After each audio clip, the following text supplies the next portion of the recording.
Hello and welcome back to the How I Ripped Off Buffy the Vampire Slayer podcast. My name is Tim Thompson and I'm joined as always by Mr. MC. That would be me. How are you doing? I'm good, and you didn't change the intro this time. You didn't forget your name or anything. No, you can only do that for so long, MC. You know, people come to expect some sort of structure with our podcasting that they want that familiarity feeling, so we can't mess it up too much. Hello, welcome back.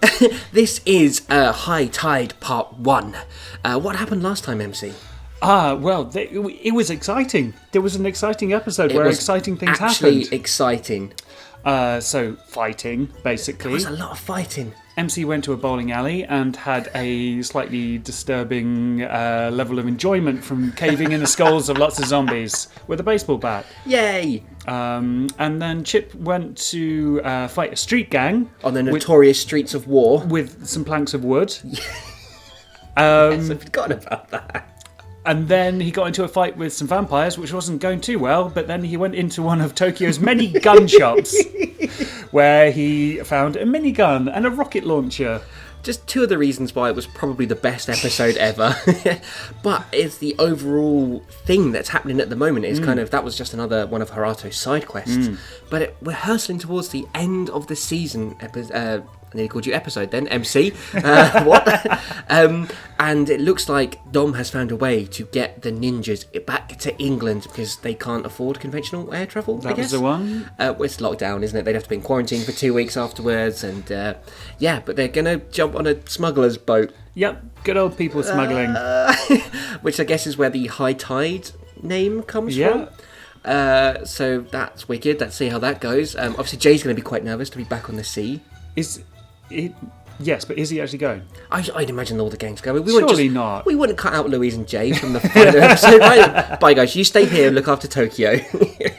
Well, let's find out episode. Why do I keep calling you episode? That would be me. Well, let's get on with this MC, shall we, episode? This is High Tide Part 1. Previously on Tamora Gayson, Tifa, Jay, Louise, Shinokan, MC and Chip. You all have something to worry about because the Tokyo police force are not quite what they seem. Good night. The phone clicked as Chief Inspector Hirato hung up. There are 5 rules of power, of which he only needs one more to be complete. You must go to England, your mother country, and stop him. Stop Mr. Johnson before it is too late. Please. Johnson? Isn't that the guy who's going to be Prime Minister? Chip asked. Yes, the last phase of power he needs of the 5. Thank you, Evangelina. MC said. We'll stop it. It's what we do. The door burst open and several pirates, including Captain Wakefield, strolled in. He chuckled at the sight of a terrified Jay. Captain Wakefield walked away, leaving Jay alone. Maybe death would have been a blessing, Jay wondered. He missed his friends. He wanted to go home. He was afraid and alone, and at that specific moment in time, hope was a long way away. Okay, well, Firstly, the only way my friend can get you across to England is tomorrow night. It'll cost you about £300 each, and you have to share a boat with some refugees who are entering the country illegally. What's the good news? Louise asked. The battle you're about to take on will probably kill you all. Looks like we got that kamikaze mission after all, Chip said. MC nodded in agreement. The thought of losing his friends more than his own life scared him half to death. More than he would admit to. You game? Chip nodded.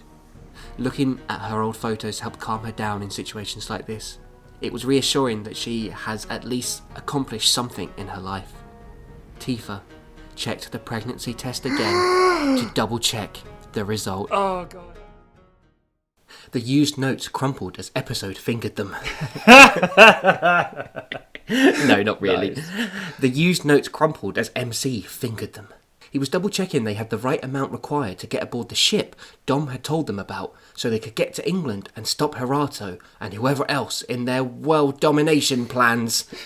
I feel like it's difficult to put the phrase world domination plans in any form of literature or whatever without it sounding stupid. Like, can you imagine a serious piece of literature that says something, world domination plans? And it's kind of a contrast to what normally happens with the villains, because most of the time they want to destroy the world. That's true. And do we know Hirato wants to dominate the world? Maybe he does want to destroy it. The MC's leaping to a lot of conclusions here, because we literally know nothing about Mr. Johnson's overall plans. That's very true.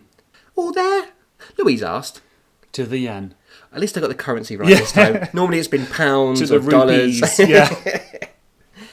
She stared at the money, and MC thought he almost saw her drool. Oh, he thought Jay was bad with money. Where did it all come from? She said, coming out of her catatonic-like state. This is all the money we have ever made out of paying customers. Tifa's redundancy money. I like the super evil police fired Tifa, but they still gave her a redundancy package. Obviously, she's part of a union. The big evil bosses is covered under that, I guess. This is all the money we have ever made out of paying customers. Tifa's redundancy money, my last few savings, and the next part of the mortgage to the mansion. Oh, so they're going to be like bankrupt after this then. Do you think it's a return boat trip? Or is it a one-way? I think they said in a very dramatic way, this is a one-way trip. Well, that's all right then, so they don't have to worry about coming back. But we said about Louise and Jay going in the intro. Is Tifa going to go? I don't think Louise and Jay... I don't think Louise and Jay are going to go. I bet they are. I think they are. Okay. But what about Tifa? I mean, well, if Louise and Jay don't go, Tifa can't go, surely. Yeah, for sure. Again, Louise glanced down at the money on the table. Can I count it? She reached for the money. MC was happy to keep her amused for a while. He went into the mansion's living room and sat down beside Tifa. Are you sure about this? He asked. Well, I'm not really keen on the whole dying part of this holiday. No one is going to die. MC reassured her. He wished he could believe his own words. Besides, all I meant was, I know you've been unwell lately, and I just wanted to make sure you're going to be okay sailing from here to England. It's going to be a few days in uncomfortable territory. So she is going. When is she going to say she's pregnant? Like 5 minutes before her water breaks. He's going to be like... MC thought, I thought he was just getting fat. Knowing MC, he probably would say something like that as well. So yeah, the whole gang is going. Yeah, I'm surprised. But Louise and Jay have held their own in fights. Yeah, true. They can semi-do things. True. Tifa nodded, and MC knew that was final. She had been a hard-bitten cop who had been wrongly sacked by her evil boss. But she's still got her redundancy pay. Do you think she's still getting a pension? She had been a hard-bitten cop who had been wrongly sacked by her evil boss, but the fear came off her body in waves. Waves, sea, stuff. Yeah, very good. Despite this and her illness, whatever that was, Tifa was as strong as ever. Pregnancy is definitely an illness. It's a sexually transmitted illness. Do you think MC is so hell-bent on not having kids that he's just like... He just refuses to eat it. It's weird, she keeps on getting like sickness in the morning. I don't know what we call it, morning sickness. She's craving bubble bath to eat, and it's just so strange. Ooh, money! Jay said as he came downstairs with his suitcases. I like that it was a very early character trait of Jay to love money, and it's still there. MC saw Jay and his luggage out of the corner of his eye. He went into the lobby again and said, Jay, we're not going on a trip. You don't need all that. It's just the essentials. Jay replied as he defended his 8 cases. MC opened one of the cases and a bunch of clothes, CDs, DVDs and a brown teddy bear flopped out. Make sure it is only the essentials. MC said, We need to travel light, and that's not easy when the bags are full of weapons. This is why they can't fly. Just imagine scanning that suitcase through and there's just katanas and sais. Sorry, sir, there's a limit of 2 spears per passenger. They should just use planks of wood. Apparently that's a good weapon to use. I guess I could buy some more clothes when we get to England. Jay said, defeated. Go to Primark. Do they not have Primark in Japan? They have... Wait, was Primark even a thing when this was written? God. When was Primark invented? When did Elon Musk first 1802. invent Primark? Doubtful. MC said under his breath, then adding, Come on, guys. We need to move out in the next 10 minutes. The boat isn't going to wait for us. I do like that even the smuggler's boat has like a timetable. So we're leaving at 16:03, and if you're not here, you're not going to get on. We start boarding half an hour before. The cold nip of early evening's breeze clung to Chip's body like Velcro.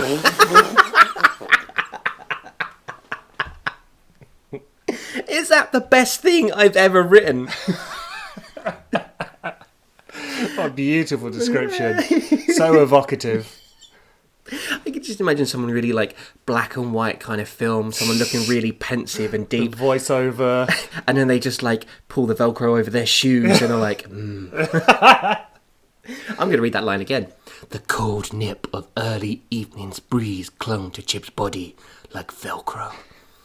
He pulled his jacket tighter, but the sea air that seemed to be permanently around the docks kept the coldness in. It's funny how that sea air stays around the docks. You think it would move on to inland at some point. Chip's just like, why is there all this water here at the docks? But the air wasn't the only thing making Chip's inside cold. Before his insides were melting, now they're freezing. Well, now with Angelina's dead, you know, obviously he's okay. just gone cold inside. Right. Like an underheated ready meal. And Velcro. He hadn't been to the docks since he had released the One. The damage the Hell Demon had created was still visible with decaying buildings. Chip shuddered, partly from the cold, but mostly from his memories. And his shoes, which were unvelcroed, so he had to do them up. He has trouble with laces sometimes. Ever since the One burned all the laces in the world. The distinctive sound of MC's DeSoto could be heard as it made its way through the docks. The shipping yards were pretty much empty apart from a few late workers, but a ship picking up people wouldn't be that conspicuous. Would it not? Like, in a late night dock where there's no one else around, and there's this massive ship with all these, like, dodgy looking men standing around. MC pulled the car up beside Chip and the gang climbed in. As MC opened the boot to get the bags out, he noticed Chip didn't have anything in his possession except for the weapons he was sure Chip was concealing within his jacket. In the pockets. In the pocket, we know where that... You could have so much in there. It's true. That's what Jay should have done with his stuff. All these CDs and clothes, he should have just put them in his jacket pocket. Yeah. God. Tifa nodded to Jay and Louise once they had their belongings and said to MC, Would you come with me for a moment? MC and Tifa walked away from the car. When they were a fair distance away, Tifa yelled, Now. in the loudest as loud voice as you possible. can manage. Confused, MC turned back and saw Jay and Louise pushing his DeSoto into the ocean. What? Why? What? What? Fuck this, I'm leaving. Fuck your stupid podcast. First, I become a father, and then you fucking murder my car. Go fuck yourself, I'm done. Thank fuck he's finally gone. Now I can do all the voices. I don't know if he's coming back. Hello? I'm all alone. Good. Please come back.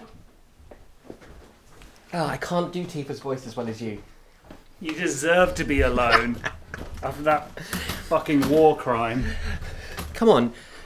Maybe Jay and Louise and Tifa have a really good reason Oh no, I know what it's going to be. What? Tifa's going to go, we need like a family car now. The DeSoto's just not going to cut it. She's going in the fucking ocean as well, mate. Tell you that much. Are they trying to turn MC evil? Oh dear. Because MC is perfectly justified in fucking murdering them all right now. Of all the things that have happened in this show, this is the worst thing. I mean, there's still the hope that Tifa will have a miscarriage. So... I don't know if you should edit that out. No, it's staying in. That is staying in, my friend. Wow. But yeah, the car...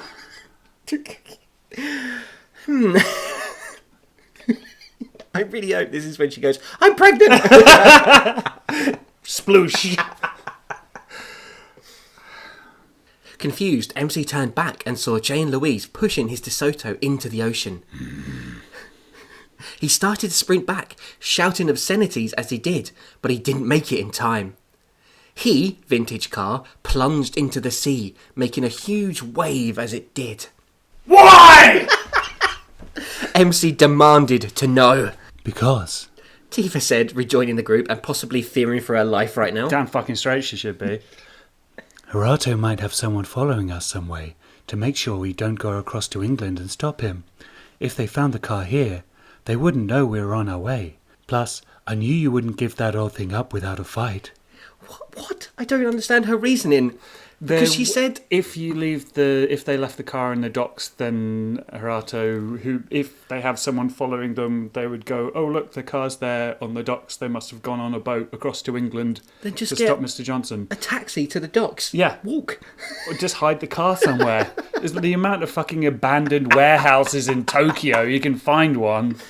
Oh, this is really strange. Staring into space, MC could see their boat coming in from the distance. I don't believe this. He said, we're leaving our home to go to England, probably to die. You lots just pushed my baby into the water and we're broke. At least things can't get any worse. By the way, I'm pregnant. I don't know if I wrote this just to mess with you at the time, or... Yeah, probably. Because it makes no logical sense. It makes no sense. Of all the things that don't make sense in this show... It makes dumb sense. Like, they want to hide the car, so blah, blah, blah. But, I mean, presumably someone following them would also go like, that's weird, the car hasn't appeared at the mansion in, 3 weeks. What's going on? Also, they're not here. Yeah. They're not around. The abandoned mansion is now abandoned. Abandoned mansion. The mansion sat silent. That was until the explosives Chief Inspector Hirato and the SWAT had planted in the basement finished its countdown and exploded. I like how they were able to get in the basement and plant a bunch of explosives, probably while they were there. The air around the mansion was like a huge firework display as the whole building went up. Oh, okay, so the whole point of this is all ties to the old, what's the name of being the car, the mansion. Holy shit. The two iconic things. Yes. Yeah, objects. Yeah. I mean, they're gone. And Anstey's favourite sword as well. No, surely we'll have that ago. in a suitcase somewhere. True. But yeah, you're right, man. Big changes are ahead. I wonder if this is going to affect where the season's going then. Maybe they'll stay in England. Ooh, I mean, we need to have a chat about season 4, which we're saving for the very end. Right. Because there's some issues with that. Right. But, yeah. I mean, you'd be less racist? No, never. It just feels like a big event. The mansion is gone. Yeah. Everything that has kind of been built up and stuff, and goodbye, abandoned mansion in Tokyo. Oh, so convenient. 20 minutes outside the city. Blimey. Imagine how flammable all that furniture would have been. How long do you think those explosives were there for? And why have they waited until now to detonate them when they've left? Unless it's just Hirato messing with them again. Because he likes to do that. He does. He's a scamp. There'll be like this a little male guy running up to them at docks, hands them a letter, and it's just Hirato going, I have blown up your mansion. As the large boat pushed off, the gang were introduced to the captain. He walked them down from his post inside the steering tower.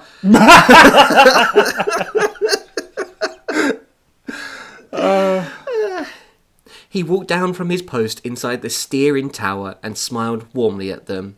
Oh, that human trafficker. What a lovely smile he's got. He's charming, isn't he? Welcome aboard! He greeted them. just move on. No comment needed.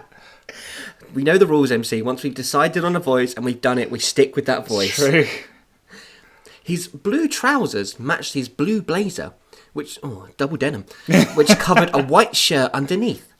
He wore a sailor's hat above his short grey hair and smiled, baring his teeth, surrounded by a grey beard.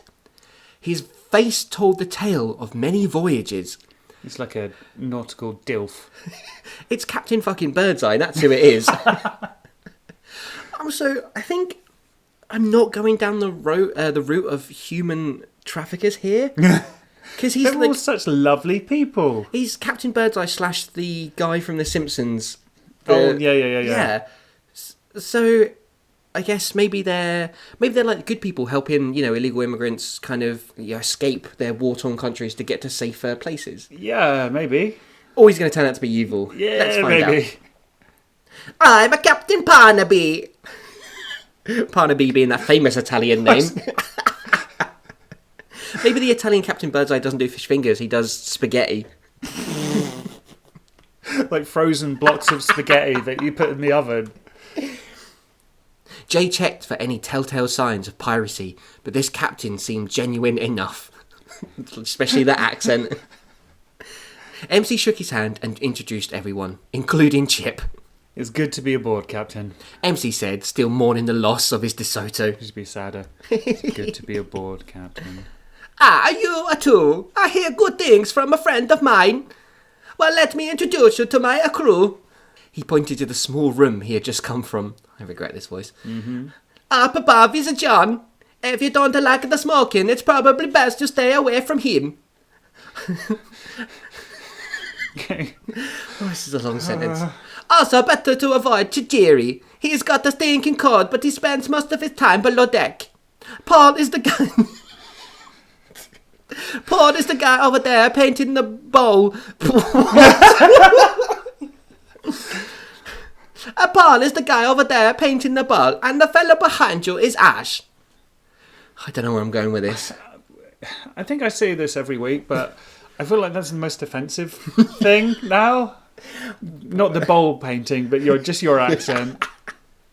Okay, so we've got Captain Parnaby, clearly from Milan. We've got John, Paul, Ash, and Tajiri. Tajiri was the name of a wrestler. Was it? Yeah.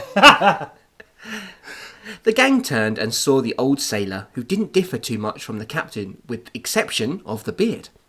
He also looked like he had seen plenty of the sea. I don't know what that means. Got a fish in his... No, not in his beard, because he doesn't have a beard. Maybe instead of eyes, he's got portholes. Small crew, Louise pointed out. Well, as I'm sure you're all aware, this isn't exactly legal sneaking refugees into another country, so a small crew is best, I feel. To be honest, I want you to do a voice that's like really deep and hurts, so you know what it's like. I'm hurting doing this, MC, alright? To be honest, I haven't actually known them for that long myself. My regular crew poured out when they found out I was doing this, but I'm retiring soon, so I need the money. Anyway, please try and remain below deck during the journey. We have a long sail ahead of us. Why does his regular crew pull out? Is it going from Japan to England? Is like... Well, they found out what he was doing, the smuggling, which apparently they didn't know before. They just thought they were on a boat. I thought that they were always smuggling. It was just this particular... Maybe he is like a merchant or something, but he took up a bit of people smuggling on the side just to earn some beer money. It's basically like the cash in hand of the sailing world. Well, yeah, I guess, yeah, maybe. Who knows? But this isn't exactly legal, sneaking refugees. Okay, so I guess he maybe is just trying to do it to help people, but then he's also charging them money, so... Maybe he's doing it at cost. But no, he's saving up for retirement. Yeah, and wasn't it something like 300 yen per person or something like that? Or whatever? It was still cheaper than flying. Yeah, I don't think that makes it better. No. I don't know. The jury's still out on Captain Parnaby here. I mean, people smuggling, say what you want about it. Maybe he's clearly doing a fake voice as well. As the ship pulled away from the dry land of Tokyo's docks, MC, Louise, Jay, Tifa and Chip all had the feeling they would never see it again. Like MC will never see his DeSoto again. Are we saying goodbye to Tokyo? It looks like it, doesn't it? It's how it feels. So, goodbye Dom, I guess, as well. Jason, all our favourites that we're going to leave behind. The Genetics Factory. Oh, we've had so many good times. No, not really. I hated every second of it. The bottom part of the ship was filled with various refugees. Some from Tokyo, others from various parts of the world. How many Japanese refugees are there? It's terrible conditions in Japan. I've been living in a slum. To be fair, maybe it's because of the one. That's very true. And all the supernatural things that have gone on and caused so much damage and stuff. I can understand why you would want to leave Tokyo, yes. That is a really retroactive kind of thing to put in there, but let's go with it. Not many spoke English, and none of them were white. They all felt very uncomfortable. Oh, Chip's about to go off on one, isn't he? I hope none of them are homeless as well. There were about 30 others in total. MC and Tifa could feel some of the looks they were getting as they sat down on the cold metal floor. Yeah, who are these bunch of racists? Is Tifa white? Like, canonically? I don't know. Well, she's based on Tifa Lockhart from Final Fantasy VII. Yeah. Who may or may not be white. I was waiting. I was like, I've no idea. That clears nothing up. The room Captain Parnaby had his paying customers in was a deep steel room that would normally be reserved for transporting heavy equipment. Not a comfortable journey, but at least it was dry. Jay, Louise and Chip were all off searching for a spot on the floor to sleep on. I can't wait for you to say that the journey is done in like 6 hours. Tifa laid in the arms of her lover, clinging to his feet. Oh, she's got a foot fetish and she's pregnant. Wait, what? Is that because MC won't hug her because of the DeSoto, so she's just got to hang on to whatever she can? MC, she said sweetly. I think we need to talk. And MC is like, yeah, I'm breaking up with you. You murdering bitch. What is it? Actually, I feel like MC would still be pissed. Yeah, what is it? She's clinging to his feet. Yeah. Well, actually, I need to talk to you about something. A blood-curdling scream drew both MC's and Tifa's attentions, that's a lot of plurals, away for a second. It had come from the other side of the ship and was enough to cause a sense of panic over the group of illegal immigrants. MC, closely followed by Tifa, sprinted forward, meeting up with Louise and Jay on the way. They all heard the scream and were heading for the direction it came from. They went down some stairs and through a door. They found Chip standing in a room. Chip. When he stepped back, a dead body was revealed. They all looked at Chip. I'm imagining some sort of comedy sideways glance, like, Chip, have you murdered again? And he just shrugs and goes, no. And there's a wah, wah, wah. And then MC goes, well, at least he didn't kill my car. Not me, he assured before their accusation stares went too far. God. I've just got here. I heard that scream.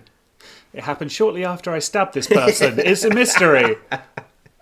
I like that it's just so casual now that he just knows they're assuming he murdered them. Hey, guy, it wasn't me this time, all right? That was last season, all right? The switch is on good now. Maybe the person asked Chip for help and he's like, well, got beat you to death now. They were like, also, I'm homeless.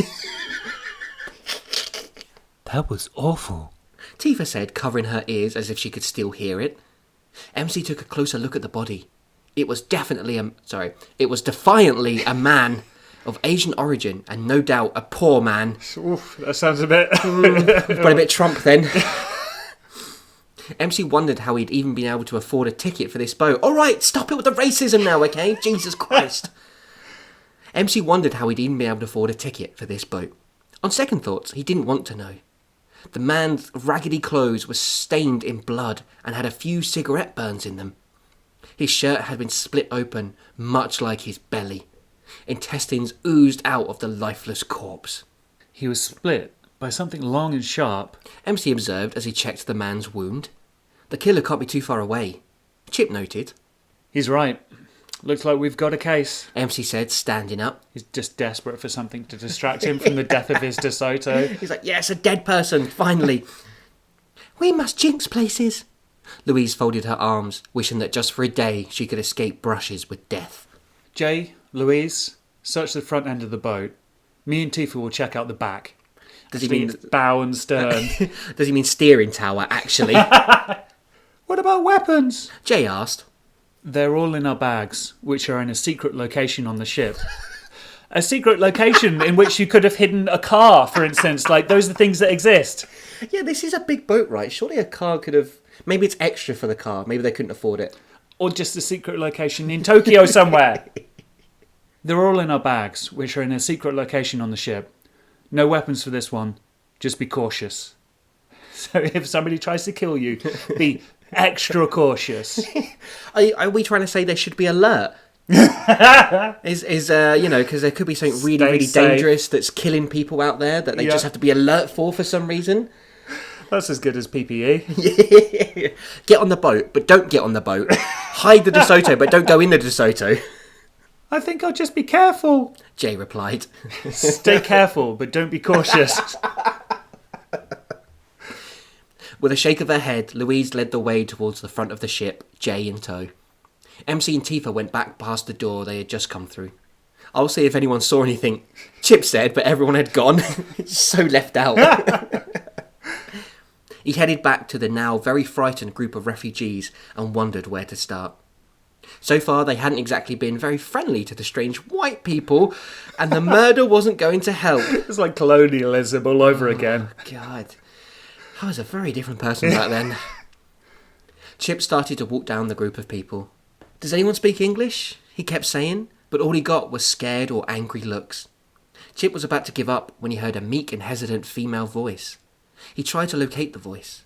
She stepped through the crowd of people, and Chip could see she was no older than 16, with long dark hair and a filthy face. Much like all the other refugees, their faces told a story of 1,000 woes. I speak, she said.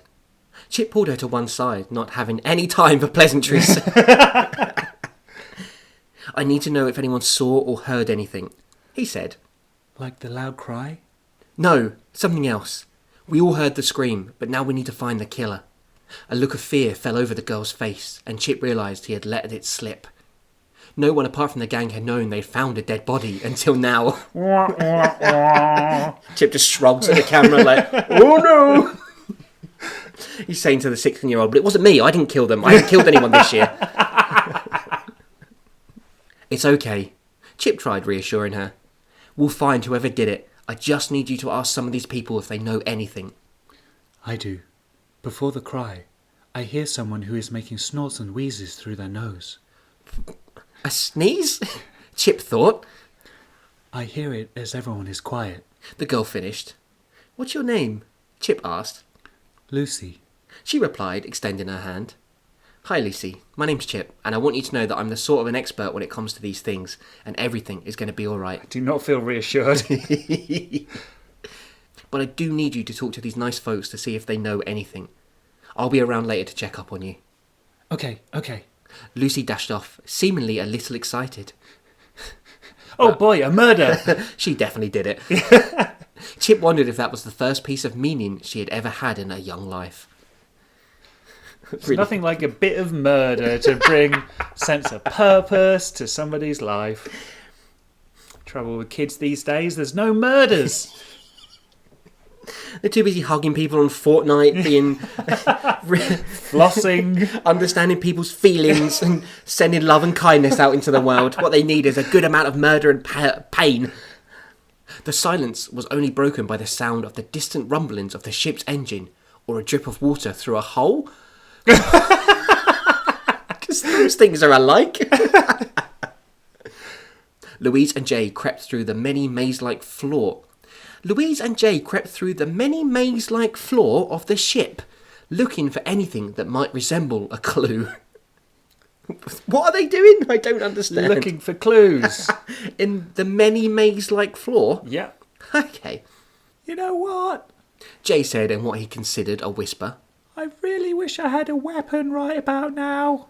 Louise was inclined to agree. With a murderous person loose on the ship and them unable to get their weapons, everything did seem a little too real. As opposed to... what? The fake murders? When they have weapons, they're like, this isn't real, everything's fine. We're in a really badly written story. It's fine. We're the main characters. We won't get killed. Just be quiet, she said. We need to be sneaky. The main would be in R. What? Best line ever. We need to be sneaky. The main would be in R. God, what is happening right now? Louise let out a scream as he stepped in front of her. In front of her? Off her. Jay joined in and continued even when Louise had realised it was Captain Parnaby. I mean, I would scream if he turned up because I'd be like, oh, I've got to listen to that voice again. Is he okay? The captain asked. He has issues with sailors. Louise replied, slapping Jay around the back of the head to shut him up. I get to that. I guess everyone is on edge, what with all the murder and all. I like how sensitive Louise is about Jay's traumatic experiences with pirates. So how does the captain know about all the murder? Unless he did it. No, it was Lucy. How did you know about that? Louise and the others had only discovered the body about half an hour ago, and she didn't know of anyone else who knew about it. The captain seemed to jump onto his back foot. Just hopping. It's like, well, I did it, but I can't look shifty. Quick, look natural. Quick Hop. shift. Well, you know, these are places. He tapped the wall of the ship. The bulkhead. A word travels fast. Anyway, I must get back to my duties. He's got to put some spaghetti into a block. When Captain Parnaby was gone, Jay said to Louise, I don't like that guy. He was acting a little suspiciously. A little bit. If he was jumping on his front foot, that would be It's almost like his accent is fake. I meant because he reminds me of a pirate. Jay emphasised the word pirate. Louise just shook her head as she usually did when Jay was being Jay. You mean right? Talking about his greatest fears. She did, however, get a vibe from Captain Parnaby and wondered what he was doing down here. Why would a captain of a ship be wandering around the ship? That doesn't make any sense. He should be in the steering tower. Louise and Jay continued down the hallway. As the sun started to set over the sea and the darkness of the night engulfed the ship, the gang slowly started to make their way back to the large area of the ship they would be sleeping in. Visibility inside the ship's long and winding hallways had been difficult even during the daylight hours, so with no electricity it would have been impossible and very dangerous to search the areas of the ship any longer. There aren't any electric lights in this ship. Just a bunch of oil lanterns. It's like a 16th century sailing galleon. Because they do say sail and stuff like that, so part of me does think if it's like a big ship with a massive sail on it and one of those just piratey spinny wheels in the steering tower.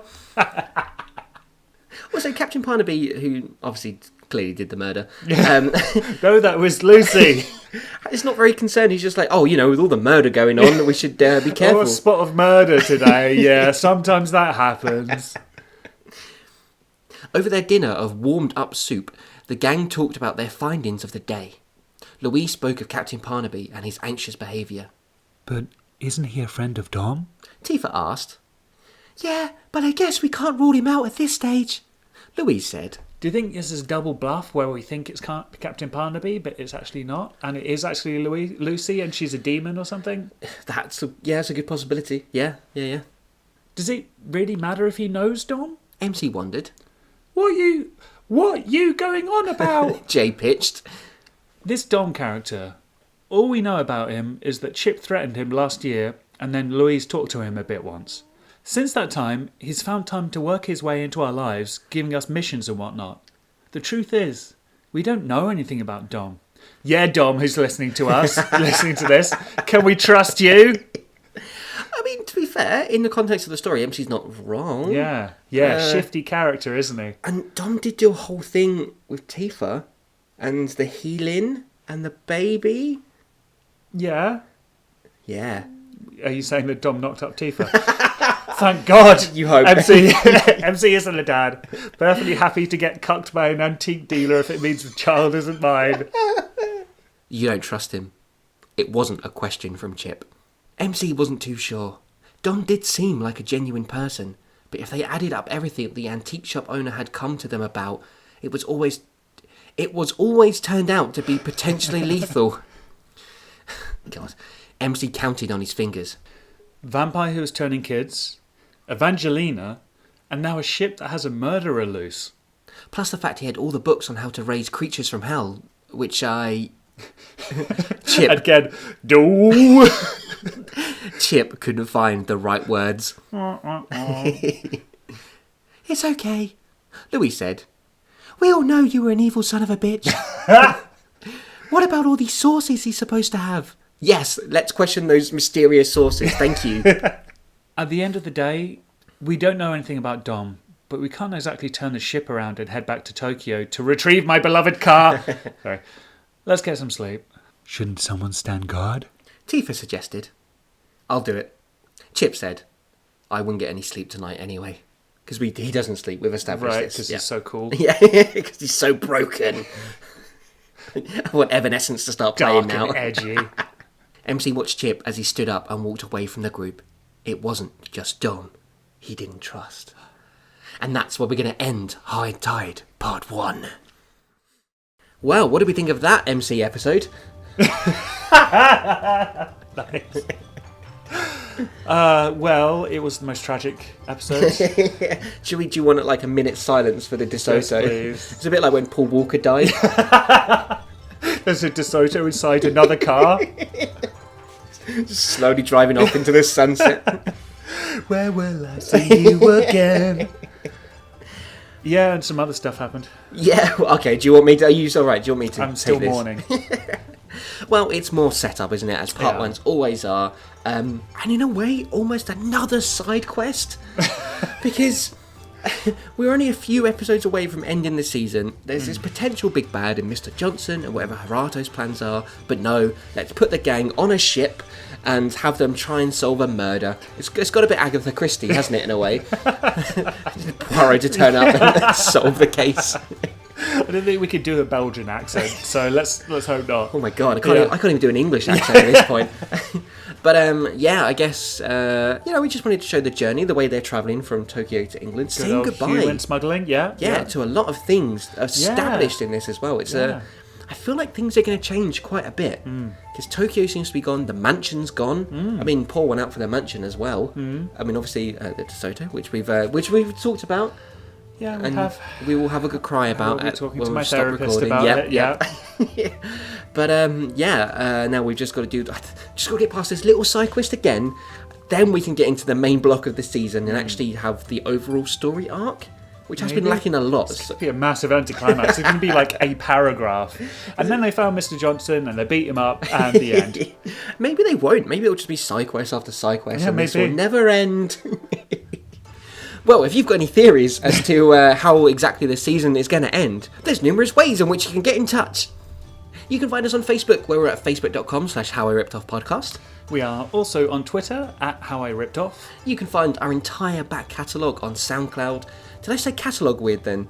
No. Did I sound I think you're so paranoid about mispronouncing SoundCloud that you just... How many times have I done this you line? did it correctly, just continue with the sentence. You can find our entire back catalogue on SoundCloud, Stitcher Radio, iTunes and YouTube. There we go.